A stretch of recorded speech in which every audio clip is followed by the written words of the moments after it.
Let's go now to Cleveland, Ohio, the site of the 2016 Republican National Convention. Checking in with us, as he has been doing during the week, is Luke Vargas, United Nations Bureau Chief for Talk Media News. Luke, what was the mood there after this, some are describing it as sabotage by Ted Cruz going up there and basically doing everything short of saying don't vote for Trump? It was a thrilling rebellion to watch, and I think it was one of the few nights of this convention, few speeches or anything, that has been relatively well captured on television. I went back home yesterday and watched sort of the way the microphone mix worked. I mean, you could really see and hear a lot of the same anger that was palpable on television as was palpable in the arena.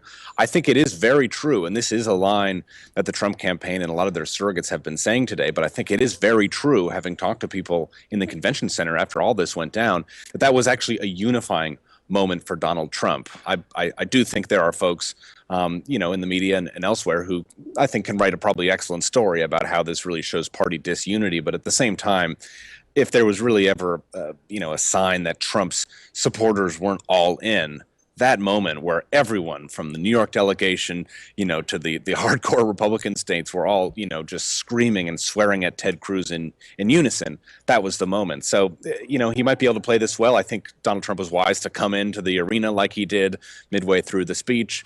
And I thought, some of the best cleanup came from someone like Newt Gingrich, really comfortable speaking off the cuff, sort of addressing the concerns. Chris Christie, also, a CNN reporter, came down to him during the speeches that followed and did a live interview right there from the floor. And Christie was just saying how inappropriate it was for Ted Cruz to do that. So I think, as we look towards, what Trump can do tonight, I think there's a few things that he needs to really address head on. And Luke, before we get into that, let me mention, what you're bringing up is interesting because I saw Donald Trump Jr. earlier today on CNN. Yes.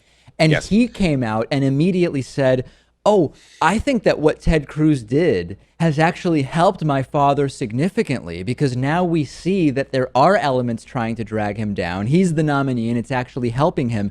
I think I simultaneously agree with you that for Trump supporters, this was absolutely fantastic and made them even more feverishly in favor of Trump. But it also does reflect that many Republicans still don't like the guy.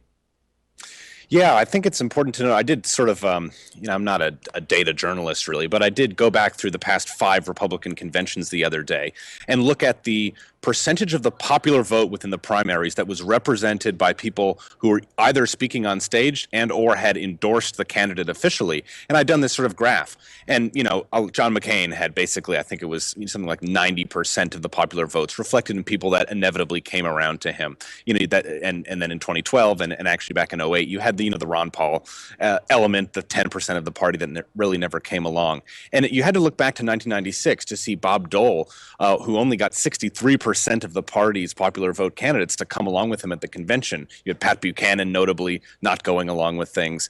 And I had thought, oh, wow, Donald Trump here. I thought Ted Cruz was going to endorse yesterday, and he would have brought him to about 85%. Take Ted Cruz off the map now, and Donald Trump, the past 20 years, is the candidate with the weakest numerical support from either the voters of those candidates or the candidates themselves. So you're right. That's a very different article you could write depending on how Ted Cruz did that. But put Kasich and Cruz together, and you've got a substantial part of the party that on paper is not going along with him. So yeah, there's some middle ground there between the sort of, I think, quite savvy response that the Trump family has released following Cruz's remarks yesterday and the actual numbers, which indicate there is disunity, even if it's maybe not represented on the stage tonight. Yeah, you could also even go beyond just the popular vote represented by the speakers and look at most opposed delegates dating back to Gerald Ford, 1976. Sure. So let's talk about tonight. Days 1 through 3, the media coverage was overwhelmingly about Melania Trump's plagiarized speech. Yesterday, of course, eventually this woman, Ms. McIver, falling on her sword. Who knows if she was even responsible, but fine. They've sort of started to wrap that up. Then last night, you've got Laura Ingraham appearing to do a Nazi salute. You have Ted Cruz doing what we just talked about, and the narrative today has been about that. What, if anything, can Trump do tonight in the culminating speech of the convention, which always happens on the Thursday evening, to bring the narrative back around to something even remotely positive? I'll talk about substance in just a moment, but I think you do need something electric to happen, some surprise guests, something to give this convention a pop, because the only thing that's been popping this week are the LED bulbs on the stage behind all the speakers. I mean, it's been tech disasters, 1 through 10 last night. So you could, maybe I'm dwelling too much on guests and think that somehow Trump really needs to surprise people, but he did promise that. I mean, he said this was going to be an amazing convention like none other. He could go a few directions. If he wants to get surprise guests, you could go for the red meat. You could get Sarah Palin in here, which seemed like a big omission when you looked at the original program. You could Seems go for like an a deliberate one, though, don't you think? Right. You could go in the entertainment direction. You could get a kind of a Clint Eastwood style surprise, or I think most effective, and I think the chance of this is quite slim, but someone who tries to bridge the ideological differences within the party and to, give actually a name or a face to what these Republicans apparently on the stage have been saying all week, which is, Donald Trump is capturing the votes of all in support of all these Reagan Republicans, of all these independents. So far, we haven't heard from any of them. So, I mean, I don't think Kasich would come and do this on the last night of the convention, but is there someone out there who is a symbol, if not really truly indicative ideologically, of someone who's a moderate who's come around to Donald Trump? And as far as substance, and perhaps I'm being naive thinking that people, a lot of American voters read the New York Times, or two, really care about the nuance of foreign policy. But I think Donald Trump's comments yesterday regarding NATO protection of countries in the Balkans is very problematic, not because the voters heard it and reacted negatively, but because it is a great thing for Hillary Clinton to jump on and exploit the hypocrisy there. I mean, on one hand, Donald Trump is quite militaristic. He talks about how we need to take our apparently 20th century military and turn it into a 21st century fighting force, that we need to project power, that Hillary Clinton and Obama have not done enough in Syria. He wants more military action and more power projection.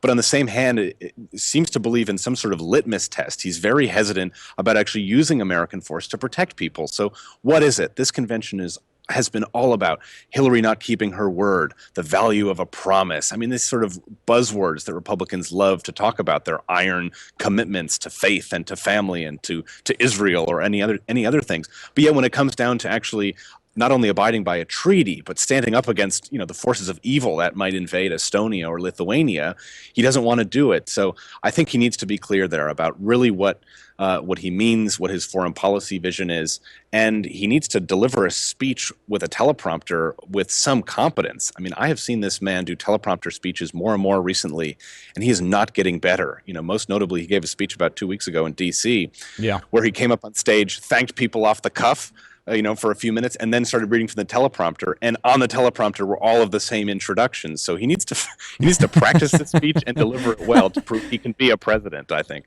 Hey, real quick, Luke, as far as this lock her up chant that has been happening around Hillary Clinton, and interestingly, there's about as much focus on Hillary Clinton as there is about their nominee, Donald Trump, at this convention, seemingly. There have been some Republicans who I've seen on corporate media saying the lock her up thing is not particularly good. My reaction was the party of the criminal justice system and the rule of law and the Constitution and innocent until proven guilty chanting in unison to jail someone who hasn't even been charged with a crime. It seems to sort of run counter to the way they claim they approach the justice system. Have you heard anything while there about reactions to this lock her up chant? Well, look, people love it here because they disagree about almost everything else when it comes to their own ideological beliefs and having to compromise for Donald Trump. So when there's some really easy phrase that you can chant or some sort of, hand motion that you can do, everyone wants to get along and is so eager to do it. But you're right. I mean, we had people on stage talking about how the internet needs to remain free and the government can't be snooping. These are the same Republican congressmen who have just given blanket support to, NSA surveillance and things like that. So the hypocrisy is rife there. But yeah, I mean, frankly, I think it's more of a media narrative that people are uncomfortable with the lock her up. I mean, people hate Hillary Clinton here, and that's basically the only thing they can agree on. Interesting. So maybe the people talking about that on CNN and Fox News and MSNBC are Republicans who are concerned about the optics, but that actually the people in the room really seem to like it. Very, very interesting. Well said. Luke Vargas, any chance that the guest tonight is the chair Clint Eastwood once spoke to? That'd be funny. I Probably mean, that not. won't that won't have a technical malfunction, I guess. So then maybe there are some advantages to truly inanimate objects on Yeah, stage. go back to wood and prevent the tech disasters. Luke Vargas, Talk Media News, United Nations Bureau Chief. Thank you so much, Luke, as always. Thank you. Bye bye.